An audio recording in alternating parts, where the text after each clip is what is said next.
Organização Mundial de Saúde, no Brasil, cerca de 12 mil pessoas cometem suicídio por ano, sendo mais comum entre jovens de 15 a 29 anos. Considerada uma epidemia mundial hoje pela OMS, o suicídio ainda enfrenta uma série de preconceitos, o que gera um silêncio sobre o tema. Mas, de acordo com o Centro de Valorização da Vida, o CVV, para enfrentar essa realidade, o certo é discutir as causas que motivam tantas pessoas a abrir mão da própria vida. É o que tem procurado fazer um grupo de professores e alunos de pós-graduação da UF, que desenvolvem pesquisa sobre o tema com o apoio da FAPERJ.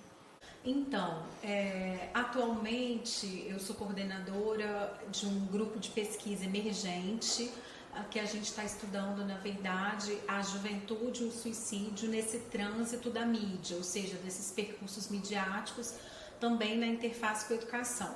Esse grupo ele é composto por várias professoras, né, do nosso departamento de comunicação social e do programa de pós-graduação em mídia cotidiano, porque a pesquisa também ela é desenvolvida no âmbito da pós-graduação. Então, as professoras são a professora Denise Tavares, a professora Larissa Moraes, a professora Carla Baiense, e a gente tem também uma professora da área de educação, que é a professora Valcéia Mello. E então, nesse projeto, na verdade, a gente a gente faz uma investigação, é uma investigação ampliada de vários vieses aí nesse percurso entre juventude, mídia e suicídio. De acordo com a professora, um dos objetivos da pesquisa é justamente discutir como a mídia, de modo geral, trata o tema. Além disso, o grupo pretende ainda contribuir para a formação dos jornalistas, no sentido de se repensar a forma de veicular notícias quando o assunto é suicídio. Então, a gente espera que ao final dessa pesquisa a gente consiga desenvolver e projetar uma espécie de ou um curso ou um módulo dentro do curso de jornalismo para orientar os alunos a desenvolverem coberturas midiáticas sobre um assunto tão difícil, tão caro e tão sensível nesse espaço, né? A gente vê que é praticamente nula essa temática dentro dos cursos de jornalismo e na mídia de uma maneira geral. Então, a ideia é que a gente também foque essa perspectiva do jornalismo, ajudando os alunos e as alunas a fazer esse tipo de cobertura, a saber como é que, enfim, é possível não banalizar esse tipo de notícia, quais são os limites éticos, o que noticiar, o que não noticiar, porque há um grande tabu na sociedade ainda hoje de que quando se fala do suicídio, existiria o tal do efeito contágio, né? Ou seja, a questão de que se você dá ou anuncia determinados tipos de matérias sobre suicídio, as pessoas cometeriam suicídio, quando na verdade não é isso, isso é um tabu. Inclusive, os profissionais da área de saúde pública, os profissionais da psiquiatria e da psicologia vão dizer que não é bem assim. A estudante de jornalismo Giovana Rodrigues está pesquisando o tema com foco nas redes sociais e considera muito importante estudar a questão do suicídio.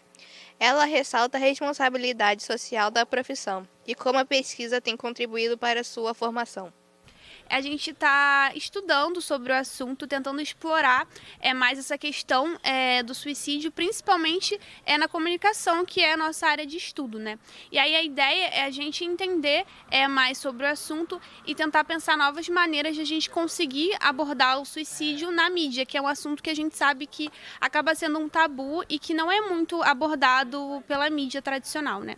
Para vencer os preconceitos e também alertar a sociedade sobre a importância de se discutir e conversar sobre o suicídio, foi criada em 2015 a campanha Setembro Amarelo. Assim, o tema recebe mais atenção pelas mídias durante um mês. Na televisão, por exemplo, são veiculadas mais matérias que informam sobre os sinais de alerta e como ajudar caso alguém demonstre os sintomas, além de explicar sobre os transtornos mentais e seus tratamentos, que costumam estar diretamente ligados ao suicídio. Então, acho que toda a campanha ela é bem-vinda, né? Porque traz assim um conhecimento e ajuda. Então, essas campanhas, em geral, elas têm sido bem importantes, né? para divulgação, sempre usando um mês do ano e uma cor, assim, a gente chama um pouco de atenção para aquela campanha e para aquela problemática, no caso dessa, para a saúde mental. Então eu acho muito importante. Então, datas como essa são importantes para que a gente consiga mobilizar as pessoas a entenderem mais sobre o assunto e também orientar as pessoas para que elas também procurem os médicos especialistas, o que é muito importante porque eu acredito realmente que a mídia tem um papel muito fundamental em trazer informação para as pessoas. E muitas vezes as pessoas que elas sofrem com essas doenças, com transtornos mentais, elas nem fazem ideia que elas estão passando por aquilo, elas às vezes pensam que a irritação dela é só mau humor, personalidade, muitas vezes é depressão. O tema continua sendo um tabu, não só entre a população, mas também pela mídia, que não o aborda de maneira devida. Por isso, a OMS começou uma campanha chamada Live Life, para apoiar países em seus esforços de conter suicídios. A iniciativa possui 4 estratégias básicas, que incluem a limitação ao acesso de armas, identificação precoce e educação socioemocional e midiática. Larissa Moraes, professora do IACS da pós-graduação em mídia cotidiano da UF, com base em sua pesquisa, comenta sobre a sua expectativa e opinião sobre a forma que a imprensa compartilha dados e casos relacionados ao suicídio.